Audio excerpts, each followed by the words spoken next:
Unacademy. Let's crack it. ऐसे को लिखते कैसे हैं? ऐसे देख करके। ये 2020 का आया हुआ पेपर है। 2020 में जो पेपर आया था उसका पहला सेक्शन ये है। इनमें से हमको एक टॉपिक चुनना था। मैंने जब ये टॉपिक्स पढ़े तो देखिए, कुछ टॉपिक तो ऐसे होते हैं कि ये नहीं होगा और ये होगा। जब मैंने इसको पहले पढ़ा, मैंने सबसे पहले ये वाला टॉपिक क्रॉस किया। मुझे टॉपिक ही समझ में नहीं आया था। जो टॉपिक समझ नहीं आया वो लिखोगे क्या? उसके बाद ships do not sink because of water around them. Ships sink because of water that gets into them. Is still understandable to me. Simplicity is the ultimate sophistication. समझ में आता है। पॉइंट्स मेरे पास नहीं थे। कैंसिल। पॉइंट्स होना जरूरी है। मैं समझती हूँ कि simplicity is the ultimate sophistication. क्या मैं इसको ब्रेक कर सकती हूँ? इतने पूरे पार्ट्स में मैं ब्रेक नहीं कर पाऊंगी। मैं लिख नहीं पाऊंगी 1200 शब्द। छोड़ दिया। Life is a long journey between human being and being human. ये मुझे थोड़ा सा टॉपिक सही लगा था। मैं इसको रिलेट कर पा रही थी। I was quite able to do think about this topic कि ह्यूमन बीइंग, हाँ, कुछ मटीरियलिस्टिक नीड है, और बीइंग ह्यूमन मतलब कुछ वो थोड़ा सा ह्यूमैनिटी की तरफ, being more towards the service mentality, उस तरह का कुछ चीज ये पूछना चाहते हैं। वो मुझे अंडरस्टैंडेबल था। शिप्स डू नॉट सिंक, वो ये था कि मतलब basically problem that are within the system और विद इन वन सेल्फ।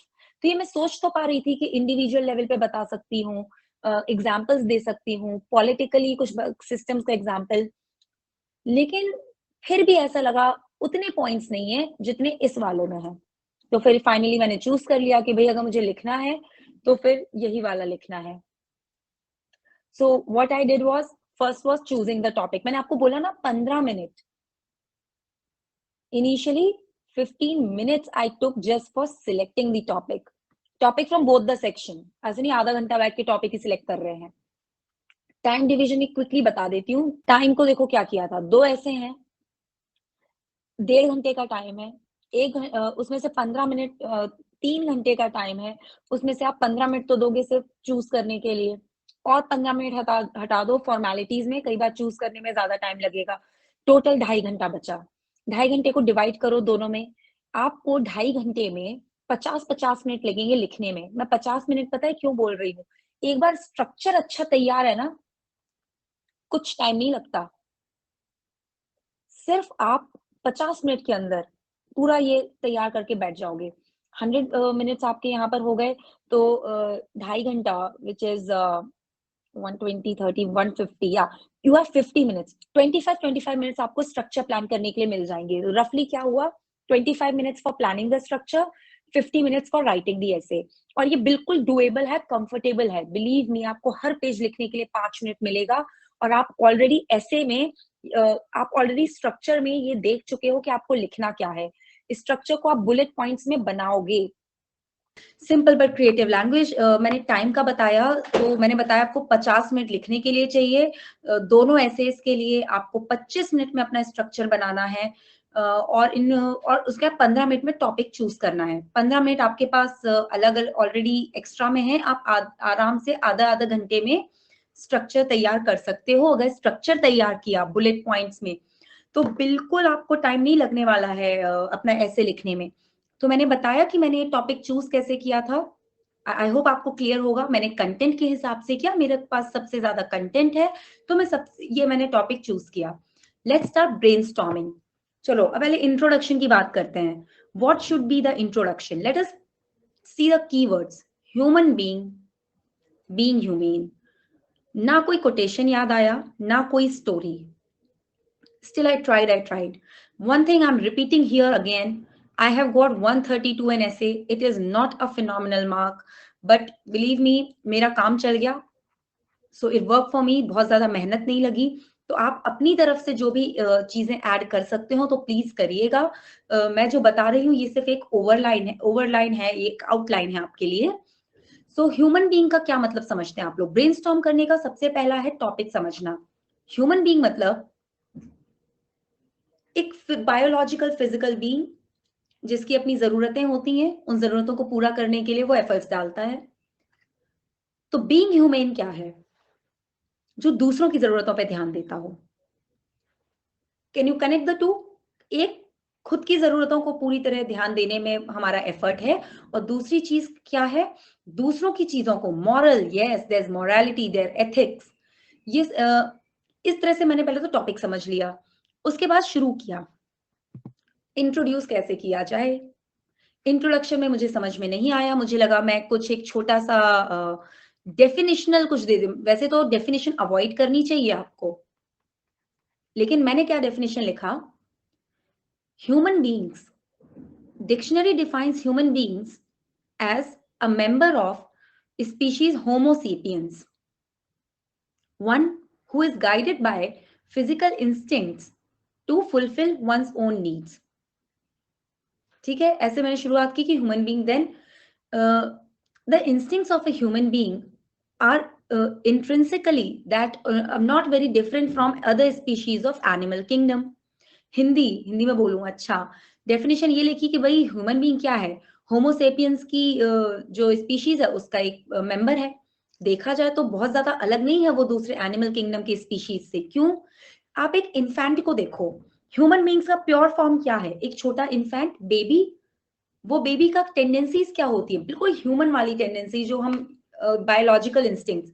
आप चिल्लाएंगे, आई मीन अगर उसको भूख लगेगी तो वो चिल्लाएगा, आप उसको परेशान करेंगे वो आपको काटेगा।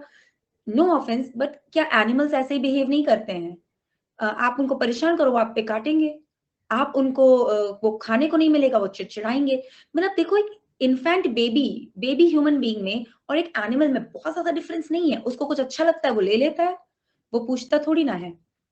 This was my introduction. मैंने यही इंट्रोडक्शन में लिखा था कि टेंडेंसीज बहुत अलग थोड़ी ना है हम दोनों की, हम दोनों की टेंडेंसीज तो वही है कि we are trying to fulfil our needs. And then मैंने एक चीज लिखा, it is due to the entire process of life, it is through the journey of life that the infant human being learns about nuances of humanity, society, importance of working for each other, and truly fulfills the purpose of being humane. एक para में introduce किया था, ठीक है, समझ में आ गया होगा आई थिंक आपको। हाँ, सोशल एनिमल वर्ड अवॉइड किया था मैंने सिंपल यही लिखा था कि फिर ये जो जीवन का जो ये पूरी यात्रा है, ये जो लाइफ की जर्नी है, उसमें वो सीखता है दूसरों के लिए जीना, वहां वो वाकई में एक सही सेंस में मनुष्य से मानव बनता है। ये मेरा इंट्रोडक्शन था। अब इंट्रोडक्शन तो चलो ठीक है, हो गया। उसके बाद मैंने कहा मैं हमेशा इंट्रो कंक्लूजन एक साथ लिखती थी। अच्छा, ये डेफिनेशन अगर आप देखोगे तो कोई बहुत टेक्निकल डेफिनेशन नहीं है, एक एग्जाम्पलरी, मतलब कुछ तो पढ़ के लगे कि हाँ यार कुछ डिफरेंट सा है, समथिंग लाइक दैट। मुझे आई होप आपको भी कुछ थोड़ा सा नया सा तो लगा होगा। इस तरीके से मैंने डिफाइन किया। कंक्लूजन क्या लिखा, ये बताओ ह्यूमैनिटी का। अच्छा, फिर मैंने कंक्लूजन पता है सोचा क्या, दुरी शेट्टी सर के नोट्स याद कर रही थी कि कुछ ह्यूमैनिटी से था क्या, कुछ ह्यूमैनिटी से था क्या। तो मुझे लगा कि जीवन का जो सार है उसको हम किस तरीके से सोचते हैं, हम किस तरीके से इमेजिन करते हैं कि ह्यूमैनिटी का अल्टीमेट पर्पस क्या है। तो मुझे एक श्लोक याद आ गया, सर्वे भवन्तु सुखिनः सर्वे सन्तु निरामयाः सर्वे भद्राणि पश्यन्तु मा कश्चित् दुःख भाग् भवेत्, let all be happy, let all be happy, let all be healthy, क्या था, हाँ, let everybody see the good, may none be, मतलब इस तरीके से था। मतलब एग्जैक्टली कि जिंदगी कैसी जी जाए और कैसे उसे छोड़ा जाए, क्योंकि बोल रहा है ना टॉपिक, देखो, long journey between human being and being human. तो यही हुआ ना कि भाई ह्यूमन बीइंग और बीइंग ह्यूमन के बीच में यही तो है। आए थे मैं खुश रहूं, मैं अच्छा करूं, मैं खाऊं पीऊं, लेकिन कंक्लूजन में क्या कर रहे हो, सब खुश रहें, सब अच्छा करें, सब खुश रहें। मतलब वो जर्नी बता दी ना आपने, मतलब आपके पूरे ऐसे में उस जर्नी की स्टार्टिंग है, उस जर्नी का सार है। इस तरीके से मैंने स्टार्ट ये इंट्रो कंक्लूजन इस टॉपिक के लिए लिखा था, सेल्फिश टू सेल्फलेस। यही तो है जर्नी। ह्यूमन बीइंग क्या है, सेल्फिश है, बीइंग ह्यूमन क्या है, सेल्फलेस है। हो गया, ये मैंने इंट्रो कंक्लूजन प्लान कर लिया। अब आई बात बॉडी की। यार ये फिलोसफिकल के जो एसेज होते हैं ना, ये बॉडी में बहुत परेशान करते हैं क्योंकि समझ में नहीं आता है एग्जैक्टली कैसे लिखा जाए। सो मैंने इसको, मैं फिलोसफी में भी ना पार्ट में तोड़ती थी। मैंने कैसे तोड़ा पार्ट में, पॉलिटी। देखो जर्नी जो है सिर्फ हमारी है क्या, क्या जर्नी दूसरों की नहीं होती, पॉलिटी की भी अपनी एक जर्नी होती है। पॉलिटी की जर्नी कैसी है बताओ मुझे। बीइंग ह्यूमन, ह्यूमन बीइंग मतलब बस पूरी अपनी नीड्स पूरी करनी है।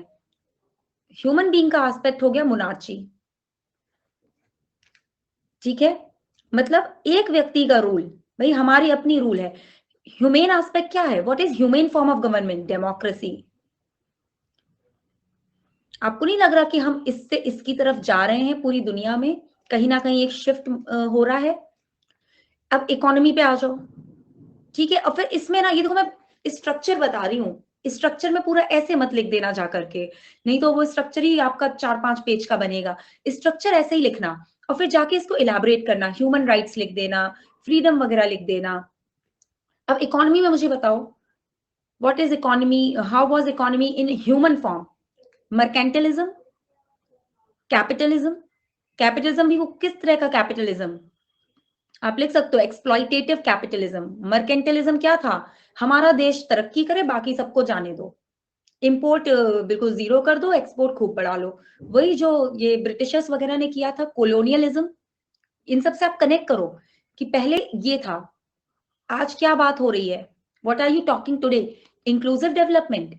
देखो ये ह्यूमन है, ये ह्यूमेन है। अब यहां से कहां की तरफ जा रहे हो? Inclusive development, sustainable development, GDP growth से हम जा रहे हैं इन सारी चीजों की तरफ। Human resource development, social capital. समझ में आ रहा है आपको कैसे? ग्रीन इकोनॉमी वो एनवायरनमेंट का एक्चुअली थोड़ा सा कंसेप्ट हो जाएगा, पर लिख सकते हो ग्रीन इकोनॉमी भी लिख सकते हो, industrial revolution, green economy. I hope you are able to understand these things.